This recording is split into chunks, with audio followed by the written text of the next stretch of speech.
The UN General Assembly is the place where the member countries get together and discuss security, cooperation, and peace. However, against all expectations, bellicose rhetorics were exchanged between the United States and North Korea, making the issues on the Korean Peninsula more serious. Washington and Pyongyang did not put the brake on an aggressive and upsetting words and action. U.S. President Donald Trump said he would totally destroy North Korea for another provocation. The United States has great strength and patience, but if it is forced to defend itself or its allies, we will have no choice but to totally destroy North Korea. Responding to that, North Korean leader Kim Jong-un threatened to take the highest level of action against the United States. 우리는 전체 미국 땅이 우리 로켓의 방문을 도둑피는 것으로서 이 공격 때문에 미국 땅의 무고한 생명들이 화를 입는다면 그것은 전적으로 트럼프의 책임입니다. 우리는 북한의 붕괴를 바라지 않습니다. 어떤 형태의 흡수 통일이나 인위적인 통일도 추구하지 않을 것입니다. 북한이 이제라도 역사의 바른 편에 서는 결단을 내린다면 우리는 국제사회와 함께 북한을 도울 준비가 되어 있습니다. In his keynote speech, President Moon Jae-in ordered a concerted effort from international community and also asked for the UN to play a more active role on the Korean Peninsula. But his North Korean policy seems to be in a dilemma. Today on Peninsula 24, we'll delve into a fresh escalation of hostility between the United States and North Korea, and also the crisis over the North Korea's nuclear threat. Is the topic of our discussion this week.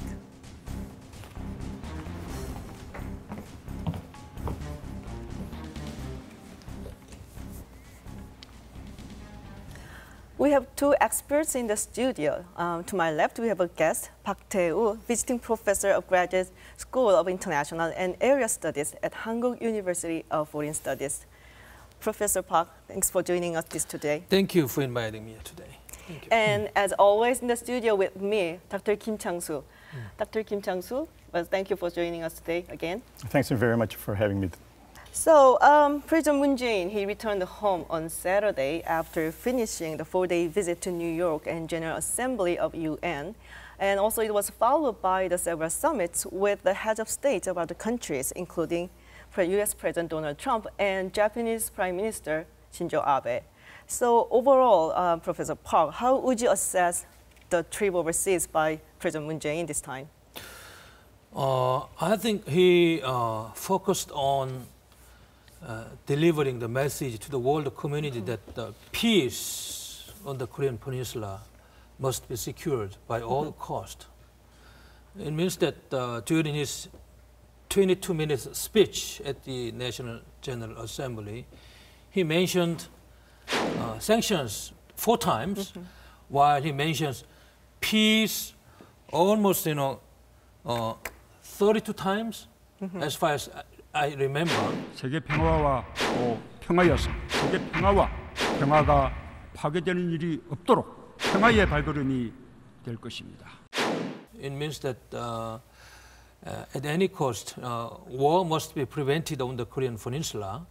But as you understand the situation there, in the trilateral summit of Washington, Tokyo, and Seoul, while U.S. President Donald Trump and Japanese Prime Minister Abe focused on sanctions more, maximum pressure, maximizing more pressures against North Korea to come to dialogue table. Our president, I think, showed a small different atmosphere there, something like that. Because to avoid war on the Korean Peninsula, we have to give North Korean leader Kim Jong-un a little more room, for coming to a final dialogue table, something like that. However, I think clear message was delivered to the world community for the peace on the Korean Peninsula. So what's the grade for you? Well, very difficult, giving grades. Is it like yeah, very difficult grading his diplomatic achievement this time, but quite well, I think. Okay. So what do you think, Dr. Kim? Do you think it was quite a successful debut into international scene? Yes, well, I think it's a successful first debut at the United Nations General Assembly because this is a package, kind of package, because some people have criticized that there was a disconnect because when we are facing a serious threat from North Korea, he was talking about the peace and sometimes like appeasement. But I think that's not really the whole, his message right. Because actually, if you look at two parts of speech, one is keynote speech, that's once a year speech for any president before all the members of the United Nations. So he has to make, as a president of the Republic of Korea, he has to make a very clear message to the outside world that this is going to be our policy toward North Korea. As a matter of fact, he repeated what the previous governments have all said. Our exchange and cooperation with North Korea, and finally leading to the unification. That's a repeated message from his previous government. So there's nothing wrong about his keynote speech because it's not meant to just for the United States, Japan only. This is meant to be delivered to all members of the United Nations. But when he has a meeting with this summit meeting with Mr. Trump and Mr. Abe, Shinzo Abe, he intentionally focused on how we would deal with North Korean threats more effectively, efficiently. So people have just don't confuse with these two parts of the whole package because this is two packages are as a matter of fact complementary to each other. His keynote speech about our government policy toward North Korea, and the other part being how we are going to deal with North Korean threats more effectively. This makes complementary sense to me. I see. I personally liked his speech. It's really eloquent and well written, I thought. But still, the most attention-grabbing moment was President Donald Trump when he said, well, he would totally destroy North Korea if North Korea provokes again. Rocket Man is on a suicide mission for himself and for his regime. We will have no choice but to totally destroy North Korea. Totally destroy North Korea. And of course, North Korean leader Kim Jong-un didn't sit still, and he responded that he's going to take the highest level of action against the United States.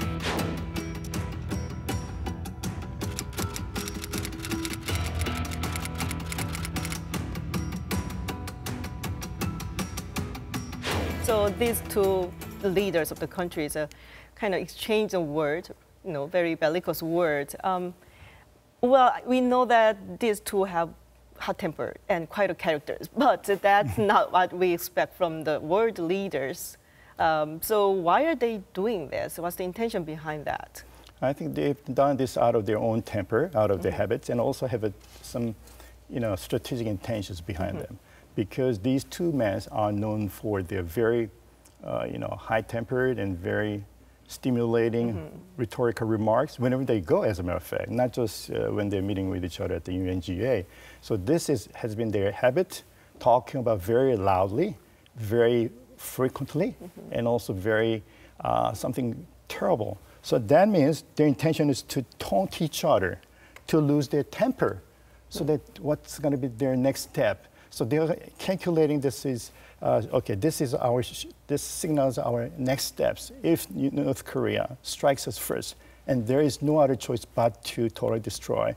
So this is a very, this makes perfect sense to many Americans because there is an if and then. If North Korea strikes us first, and then we have no other choice but to totally destroy them, which makes perfect sense. It's not just for any president. If we are forced to do that, we have to defend and deter. That's perfect sense. No, nothing wrong. But people are just trying to take part of this whole speech, and then putting an extraordinary emphasis on the specific part, like totally destroying you. So this is a little misleading. You have to look at the whole paragraph, what he said, what he meant, and I think what he actually meant is, don't ever try to strike us or ever, infuriate us by even suggesting another, for example, like hydrogen bomb. So this is a kind of a deterrence purposes is a very well, highly calculated, SC strategic communication by both leaders.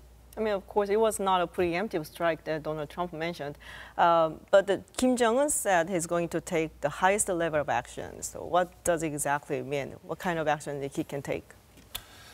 I think the tit-for-tat war of words between the two leaders, Washington and Pyongyang, I think the situation has been developed into worst cases ever since the North Korean nuclear question came out of in the 1994 Geneva Agreement and collapsing down of the agreement, something like that. So to the Koreans living in South Korea, I think these kind of word tit for tat, word of wars, gives us a very serious implications. Of course, they are exchanging word for strategic purposes. That you should give up nuclear weapons to Kim Jong-un. Washington, you need to talk with us directly, something like that. But on the backgrounds of all these kind of exchange of words, I think the situation has been developed into worst cases. It means that actually there is a possibility of war. Looking into the past history, the war could happen at any time under these kind of worst circumstances. You see, United States showed off, P-1B, Lancer, strategic bombers off the East Coast, nearby the demilitarized zone a few days ago. And North Korea reacted strongly that on the basis of self-defense, we can shooting it down in the future. 앞으로는 미국 전략 폭격기들이 설사 우리 영공 개선을 채 넘어서지 않는다고 해도 이미 시각에 쏘아떨굴 권리를 포함해서 모든 자위적 대응 권리를 보유하게 될 것입니다. This means that all the tension-ridden situation here, this is not a symbolic case of diplomatic strategies, but actually there is a high possibility of going to war on the Korean Peninsula. This is the point. So Kim Jong-un reacted, very, very seriously, using the highest level of actions. Probably, as Dr. Kim mentioned, that going into the hydrogen bomb explosion over the Pacific Ocean, possibly in the future, something like that. Of course, finally, I hope that they will come to dialogue table under the framework of six-party talks or some other cases. But anyway, we have to deal with this situation very seriously this time. So highest level of action, a lot of people expect is probably the hydrogen bomb. In the foreseeable future, I think they could, also launch another ICBM with a miniaturized nuclear warhead, possibly hydrogen bomb, and then into the Pacific Ocean, exploding there. This is a very serious case of atmospheric test, different from the test underground. Probably superpowers will react very seriously with more hostile attitude toward Pyongyang. I see. If this happens. Some people raise the doubts and then say that maybe there's some fissure in the alliance. I don't want to believe that, but somehow the President Moon Jae-in, of course, he emphasized the sanction and pressure, but at the same time, he discussed a lot about the peaceful resolution on the Korean Peninsula issues. I mean, I understand as a Korean president, he should say that, but because of that, some people say, this is a very different path from the United States and Japan, because these two countries and heads of states, they are talking about sanction and pressure at the maximum level. So are we okay with the alliance? I don't think there is any serious disconnect or discrepancy in the tenor of the speech by President Moon and by President Trump, as some critics have put it. I think this is actually working as a kind of complementary role, because one president talking about kind of a softer line as opposed to the other President Trump, meaning a very hard line against North Korea, which makes a perfect sense to me, because if the two presidents say the same very harsh language toward North Korea, that's the end of our confrontations. So I think that's kind of what we call the typical role sharing by the two presidents. So it has I think it is a U function onto that. We have to look at also brighter side to it, because many people at some critical commentaries in the media, because they have no idea about what the military have been thought for the last 20, 30 years, they have no access to that kind of information. But Mr. Mattis And Mr. Donald Trump has all the information to the weapon system available to the United States forces. That's why he was referring to this kind of message. But for us, we are only talking about the almost very difficult kind of, very slow, possibility of waging a war in the Korean Peninsula. Of course, we should be concerned about that kind of possibility. But I think what their intention was not because another war in the Korean Peninsula, it's not the end of the North Korea and South Korea, but it's the end of the whole international community, Japan and China as well. So this is like very delicate moment for all of us, United States, South Korea, and North Korea as well. I think South Korea and the international community has been deceived by North Korea in the past 30 to 40 years, and as it is, I think they have reached almost dangerous level toward South Korea and the international community. So just paying attention does not satisfy the requirement for us to be prepared, something like that.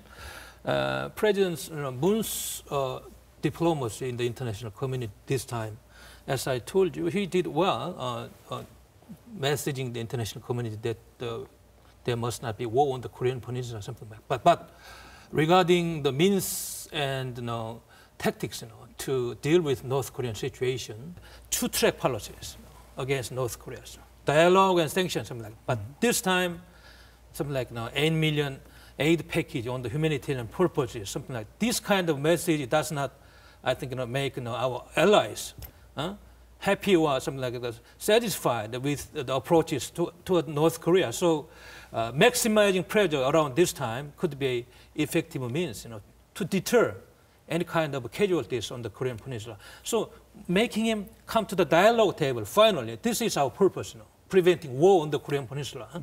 But there is every possibility of several scenarios. We have to prepare in any cases, I think. Okay. Well, now let's hear the views from the United States. We have connected experts on the ground. Dr. David Maxwell, Associate Director of Georgetown University's Center for Security Studies. Dr. Maxwell, thank you for joining us. Thank you. It's nice to speak with you. So it's probably just not Koreans, but also American experts and pundits and journalists also were surprised to hear President Trump's remarks on totally destroying North Korea. And then there's some different views on that remark. So could you please elaborate that?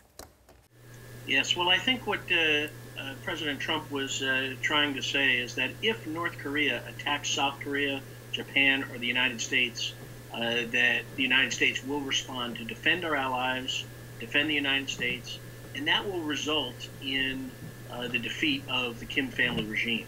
Not the destruction of North Korea or the Korean people living in the North, but the defeat of the Kim family regime. I think that is really what he intended to say, and I think that's what is important to focus on.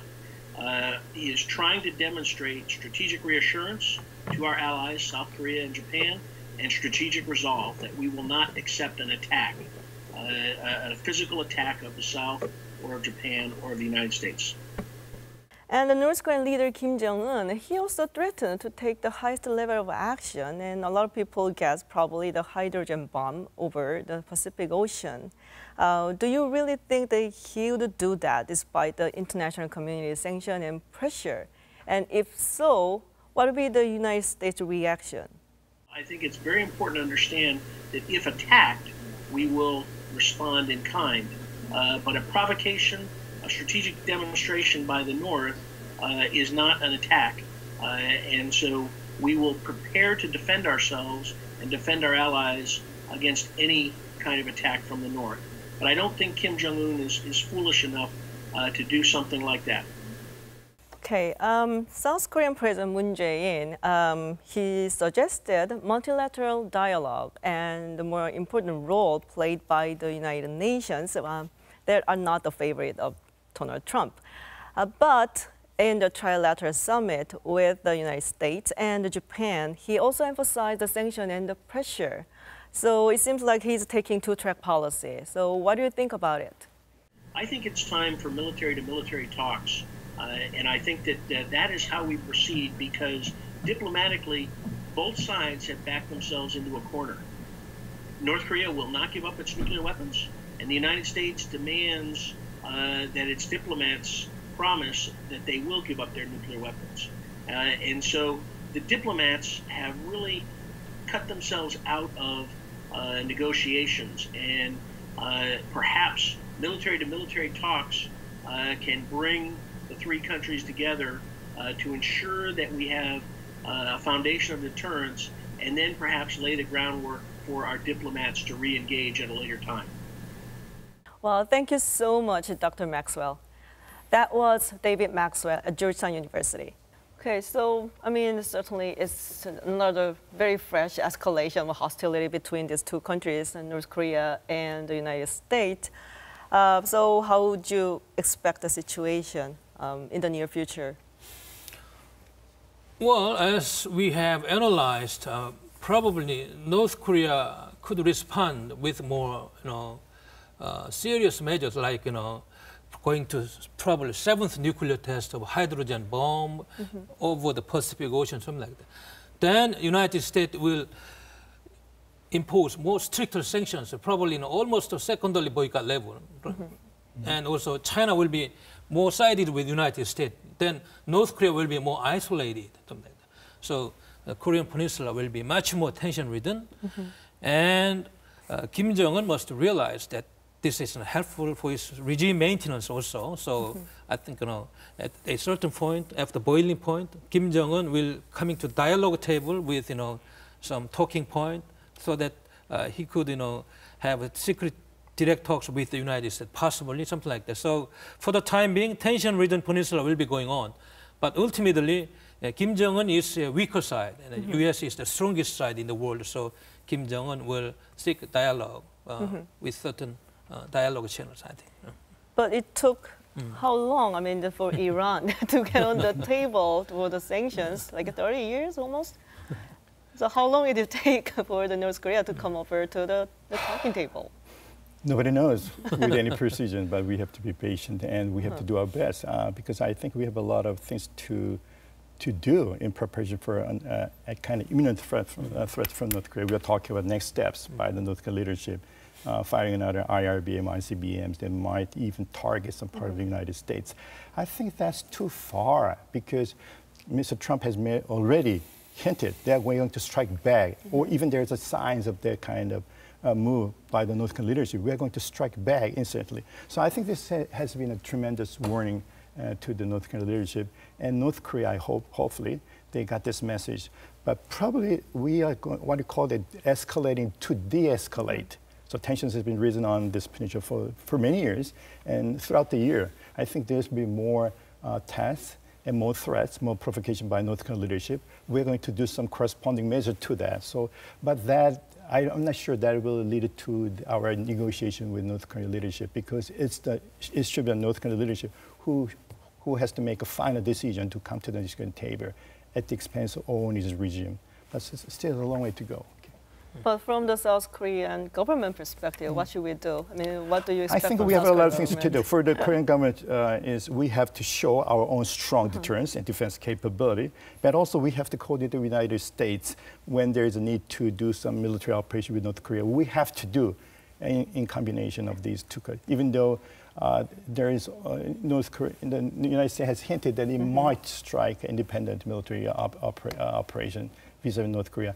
But we have to avoid that kind of possibility because one independent military operation by the United States, for example, the United States Air Force, does not end. It will lead to another military provocation by North Korean leadership and may lead to a kind of total war on the Korean Peninsula. So that's quite possible. So we have to talk and consult with the United States governments that we are this much concerned and don't fool us around. We are really concerned about our own destiny. So you have to talk to us. If finding something, we have to do this. Rock government should kind of mend the debates, already divisive South Korean society over almost every agenda this time. So South Korean government should make much more clear this is what we are going to do. And so putting the end to the division within our society is very important. I think this is something the new government should do. Okay. Yeah. Well, thank you, Professor Park, for sharing your insight with us today. And always, thank you, Dr. Kim. My pleasure. And thank you all for staying with us. We'll be back next week with the hottest issues on the Korean Peninsula at the Peninsula 24. If you want to find out what's happening in and around the Korean Peninsula, tune into Peninsula 24. Thanks for watching.